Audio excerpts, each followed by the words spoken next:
Eh bien, bonjour à tous et à toutes, c'est Steven de la chaîne Down the Code. Aujourd'hui, on se retrouve pour le troisième épisode de ma série tutoriel pour apprendre à faire un jeu top-down. Aujourd'hui, on va prendre un truc assez simple, donc on va apprendre à faire une barre de vie, donc qui va pouvoir diminuer en fonction des dégâts, et ces dégâts seront provoqués par notre zombie, notre cher ami Robert. Donc c'est parti. Donc, on va commencer par faire la barre de vie. Donc vous allez faire clic droit dans la hiérarchie de votre projet, UI, parce que interface en anglais c'est UI, et vous cliquez sur scroll bar. Donc là vous dites, elle est pas là, c'est normal. Donc vous double-cliquez dessus, et voilà, vous avez un aperçu sur l'interface graphique de votre jeu. Donc votre jeu est juste là, c'est tout petit ici, et l'interface est tout là. Donc on va commencer par bien placer cette barre. Donc vous cliquez sur ce truc là. Hop, vous allez avoir ça qui s'affiche. Vous appuyez sur Alt et Shift en même temps, et vous cliquez sur ça. Hop là. Donc en fait ça nous permet que en fonction de la taille de votre écran, la barre reste toujours ancrée en haut à gauche. C'est hyper important parce que si vous faites pas ça, le jeu va interpréter très mal. Votre barre va se trouver au milieu, en bas à gauche, en bas à droite, en fonction de la résolution. Et nous, c'est pas ce qu'on veut du tout. On veut un jeu propre. Donc voilà, ça c'est fait. Et maintenant, on peut la déplacer. Hop, vous appuyez sur W et vous la mettez là, par exemple. C'est un bon placement. On va l'agrandir un peu. On va faire du 2,2. Ouais, non, du 1,5, 1,5, c'est très bien. Hop là, voilà. Ensuite, donc je vais vous montrer quelques éléments importants de ce truc là. Donc vous avez la couleur déjà, donc nous on va la mettre en rouge celle-ci. Donc ça c'est la barre en haut de santé. Et ça va être notre vraie barre. Donc cette barre là c'est size. Donc vous voyez ici on va dire que quand elle est blanche comme ça c'est rempli et au fur et à mesure boum boum boum boum boum boum ça diminue. Mais on va pas utiliser ce truc là pour faire diminuer. C'était juste pour vous montrer quelle barre correspondait à quoi. Pour diminuer, on va utiliser le handle qui est un petit peu plus bas dans la hiérarchie de la scroll bar. Hop, ici. Donc vous allez pouvoir choisir sa couleur. Donc nous on va mettre du vert. Hein. Voilà, un vert comme ça. Et on va mettre le pivot à 0,0. Donc c'est hyper important de faire ça. En fait, si vous laissez... je vais vous montrer pourquoi. Je vais vous montrer ce qu'on va faire. Donc grâce à ça, maintenant si on diminue la scale, vous voyez, hop, ça va diminuer comme ça. Et ça va pas se bloquer. Parce que le problème de l'autre truc, c'est que quand on arrive à 0, la barre n'est pas vide. Et nous, on veut vraiment que la barre soit vraiment vide. Enfin, moi, je veux que la barre soit vraiment vide. Donc, je procède autrement. Mais les deux marchent. Hein. Vous pouvez accéder au scale de l'handle comme au scale de la scroll bar. Enfin, ça s'appelle size. Hop là. Donc, n'oubliez pas. Et oui. Et si je mettais 0,5, 0,5, ça donne ça. Un effet un peu à la Skyrim pour ceux qui connaissent. Hop. Et voilà. Et après, boum, à 0, voilà ce que ça donne. J'aurais pu faire ça, mais non. On va faire un truc assez traditionnel dans des jeux comme ça. Ensuite, ce qu'on va faire, on va rajouter du texte. Donc UI et texte. Donc là, le texte est assez grand. Hop, on va l'ancrer. Faut pas oublier de l'ancrer, hein, bien sûr. Hop, Alt, Shift. Parfait. Et on le place là. Donc ce texte-là, on va mettre à 100. Alors là j'ai failli là, voilà. Donc on va dire que le joueur a 100 PV. C'est arbitraire, ça je vais vous montrer après pourquoi c'est arbitraire. Vous pouvez mettre un texte random. Hein. Hop, on va mettre random, je vais vous montrer. Et la dernière chose qui reste à faire, c'est juste rajouter hop, une image. Donc là c'est vraiment juste pour du style, l'image n'est pas du tout nécessaire. Hein. Hop, l'image est placée là. Toujours Alt Shift. Hop. On va la réduire parce qu'elle est beaucoup trop grande pour nous. Hop, W et R pour modifier la scale. Hop là. Et on va venir mettre la scroll bar dans l'image. Hop là. Donc c'est pour donner un petit effet de contour à la barre. C'est pas forcément classe, mais j'ai eu envie de vous montrer comment faire parce qu'il y a une certaine hiérarchie.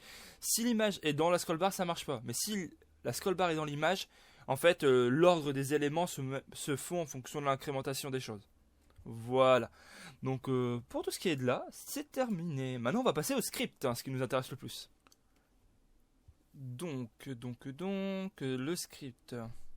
On va l'assigner au player. Donc, on va directement le mettre ici.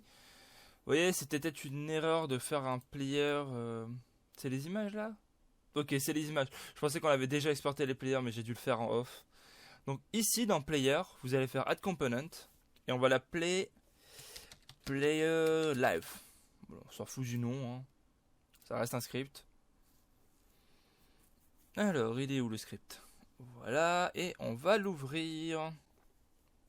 Alors, première chose à faire, c'est rajouter une bibliothèque, c'est Unity UI. Donc vous pouvez faire juste un copier-coller de ça en fait. Hein. Et à la fin, vous rajoutez point et vous mettez UI. Voilà.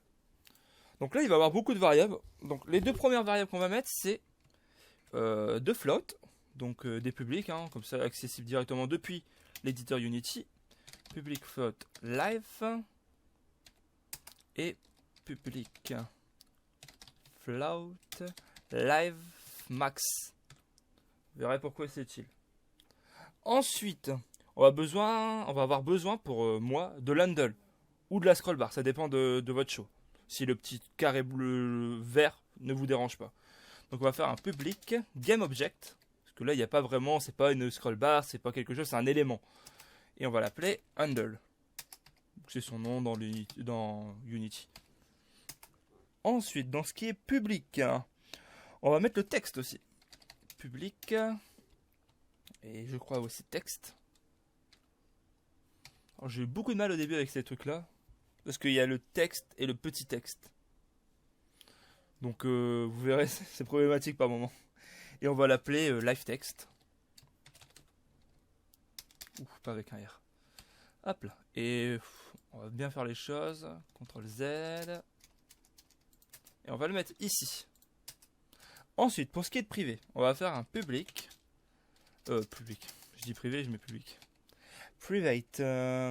Rect transform. Rect transform.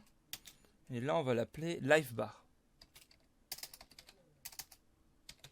C'est l'élément qui sera appelé hop, juste ici.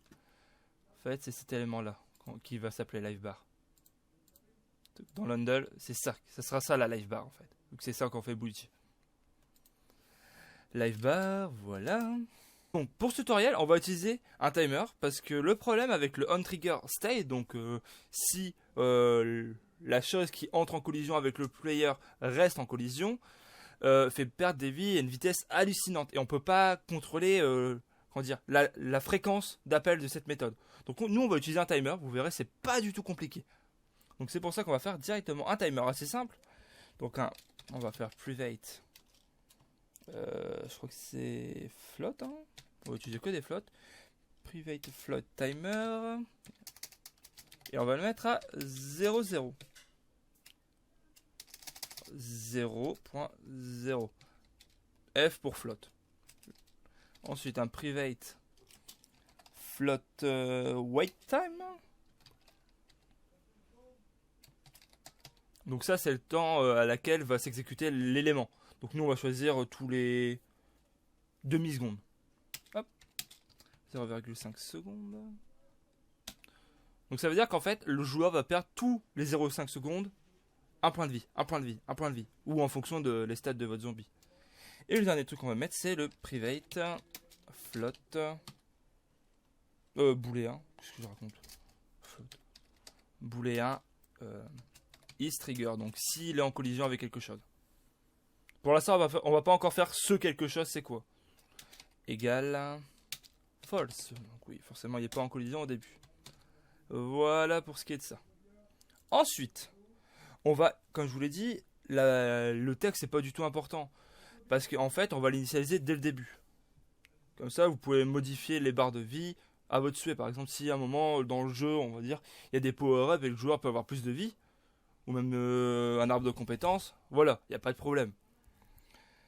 Hop, on va faire live bar en premier. On va l'initialiser. On va appeler donc handle.getComponent. Ça, vous avez dû comprendre qu'il est tout le temps utilisé. Et on va appeler rectTransform. Hop, on n'oublie pas les parenthèses. Hein. Et donc, maintenant, on va passer au texte. On va faire un live text. Et attention, pas égal. On fait livetext.text. Sinon, ça marche pas, tout simplement. Égal. Donc, guillemets, guillemets. Et là, ce qu'on va faire, c'est live max. Ce qui nous intéresse. On veut donner directement les points de vie max. Et livebar point local scale. Et elle, on va la faire égale à... Donc on peut pas directement pareil mettre la valeur du x parce que comme je vous l'ai montré ici, il y a x, y et z. Donc on peut faire un vecteur 3. Donc on fait new vector 3 et vous avez juste à faire life divisé par life max virgule 1 virgule 1. Voilà, pas du tout compliqué. Et voilà ce qui est pour l'initialisation de votre barre. Et donc maintenant, on va pas s'occuper tout de suite de l'update, on va faire les les triggers. Donc on va faire un on trigger enter 2D et le on trigger exit 2D. Donc comme je vous disais, il y a le stay, mais lui j'aime pas trop sa façon de faire. Donc on va pas faire avec. Et donc on va tester if donc collision point game object point tag. J'aime bien fonctionner avec les tags. Je vous montrerai après ce qu'il faut faire pour que ça fonctionne. Égal zombie. Enfin, on va mettre ennemi. Ennemi. Voilà. Alors, is trigger égale true. Voilà. Et rien de plus simple. Copier-coller ça. Vous le mettez ici. Et vous mettez false. Et du coup, faut pas oublier ici de faire en sorte que le zombie porte un tag. Donc pour ça, vous faites add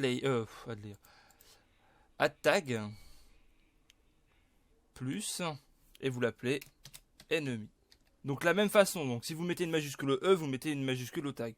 Save. Voilà, comme ça votre zombie maintenant a le tag ennemi. Et vous pouvez le mettre à tous vos types d'ennemis. Comme ça, pas besoin de le faire si c'est le zombie, si c'est l'alien, si c'est le soldat, etc., etc.